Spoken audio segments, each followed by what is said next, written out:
Assalamualaikum warahmatullahi wabarakatuh. Om Swastiastu, Nama Budaya, Salam Kebajikan. Terima kasih atas kesempatan yang diberikan. Perkenalkan, nama saya Yolanda Ju dengan NIM 2014-201067. Saya dari kelas A2 Keperawatan semester 3. Saya mahasiswa aktif di Universitas Pembangunan Indonesia Manado, program studi Ilmu Keperawatan, Fakultas Keperawatan. Video ini dibuat bertujuan untuk memenuhi tugas ujian akhir semester dari mata kuliah Keperawatan Maternitas 1 dengan dosen pengampu Nurse Fania Tampilang, Escape MKes. Pada video ini saya akan menjelaskan yaitu materi tentang fisiologi postpartum dan asuhan keperawatan postpartum. Postpartum atau masa nifas atau puerperium adalah masa pulih kembali mulai dari persalinan selesai atau keluarnya plasenta sampai dengan pulihnya alat-alat reproduksi seperti keadaan sebelum hamil. Berlangsung kira-kira 6-8 minggu kembali ke keadaan sebelum hamil dalam waktu 3 bulan. Tahapan masa nifas. Pertama, puerperium dini, puerperium intermedial, remote puerperium. Perubahan fisiologis postpartum.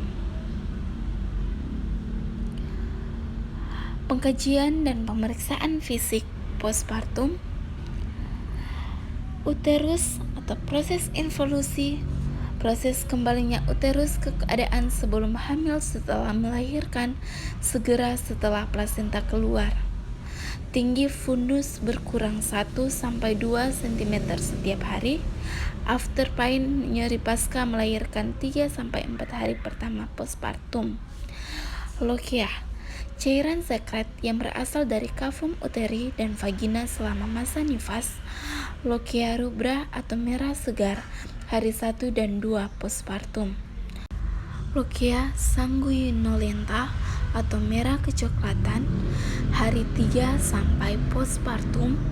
Lochia serosa merah kekuningan hari 7 sampai 14 partum. Lochia alba atau putih lebih 2 minggu postpartum. Lochia purulenta terjadi infeksi keluar cairan seperti nanah berbau busuk. Lochia stasis, lochia tidak lancar keluarnya. Serviks mengalami involusi bersama-sama uterus. Serviks lunak kembali ke bentuk semula. Dilatasi serviks saat melahirkan menutup secara bertahan. Resiko infeksi. Muara serviks eksterna memanjang ke mulut ikan. Setelah 6 minggu persalinan serviks menutup. Vulva dan vagina. Estrogen pasca partum menurun pada minggu ketiga. Vagina mengecil dan timbul rugai. Lipatan-lipatan atau kerutan-kerutan kembali. Dyspareunia, eritematoso dan edematosa pada introitus episiotomi. Hemoroid mengecil beberapa minggu setelah bayi lahir. Alveolus, ductus, ductus lactiferus, sinus lactiferus, pori-pori puting susu, ampula, areola. Dan di sini ada gambar, kita bisa lihat di gambar ini. Sistem endokrin. Estrogen menurun 10% dalam waktu sekitar 3 jam postpartum. Progesteron turun pada hari ketiga postpartum. Placental enzim insulin, penurunan kadar gula darah. Hormon human placenta laktogen, hormon pituitari, hormon oksitosin. Abdomen. Dinding abdomen kembali ke keadaan sebelum hamil dalam waktu 6 minggu.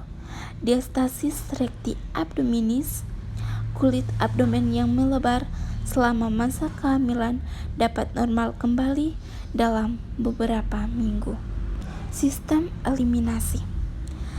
Saluran kencing kembali normal dalam waktu 2-8 minggu tergantung pada keadaan atau status sebelum persalinan, lamanya partus skala 2 dilalui, dan besarnya tekanan kepala yang menekan pada saat persalinan.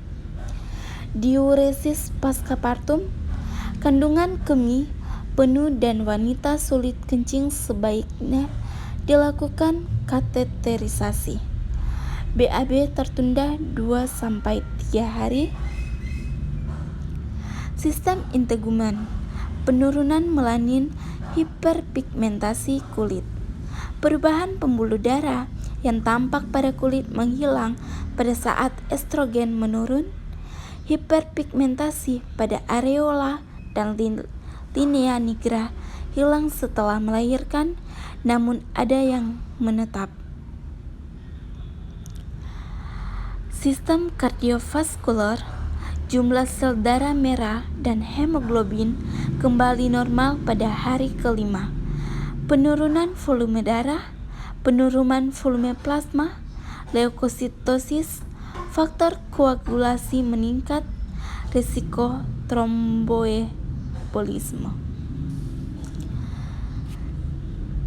Sistem muskuloskeletal. Ambulasi pada umumnya dimulai 4-8 jam postpartum. Ligamen-ligamen diafragma pelvis serta fasia yang meregang pada waktu persalinan secara berangsur-angsur menjadi ciut dan pulih kembali. Stabilisasi secara sempurna terjadi pada 6-8 minggu setelah persalinan. Perubahan psikologis postpartum. Emosi. Peningkatan kegembiraan mencapai klimaks dengan kelahiran bayi, tertekan dan menangis yang tidak tahu penyebabnya. Depresi postpartum blues, baby blues syndrome. Lebih 2 minggu depresi postpartum, pentingnya rawat gabung atau rooming in. Perubahan psikologis postpartum. Taking in atau menerima terjadi hari ke-1 dan ke-2 pasca melahirkan. Ibu selalu membicarakan pengalaman melahirkan secara berulang-ulang. Fase ini merupakan periode ketergantungan pada saat itu. Fokus perhatian ibu terutama pada dirinya sendiri. Letting go. Fase untuk menerima tanggung jawab akan peran yang berlangsung lebih 10 hari setelah melahirkan. Sudah beradaptasi dengan bayinya. Kita masuk dalam asuhan keperawatan postpartum.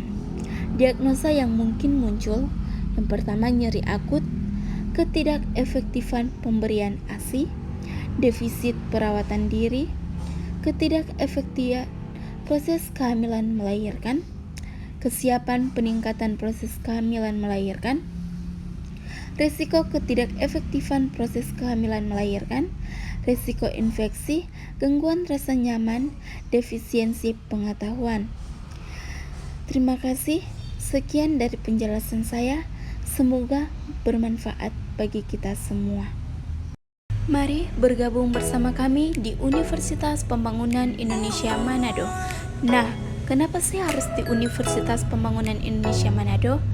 Karena di Universitas Pembangunan Indonesia Manado ini merupakan akreditasi B, fakultas terjangkau, dosen yang berkualitas, dan biaya terjangkau.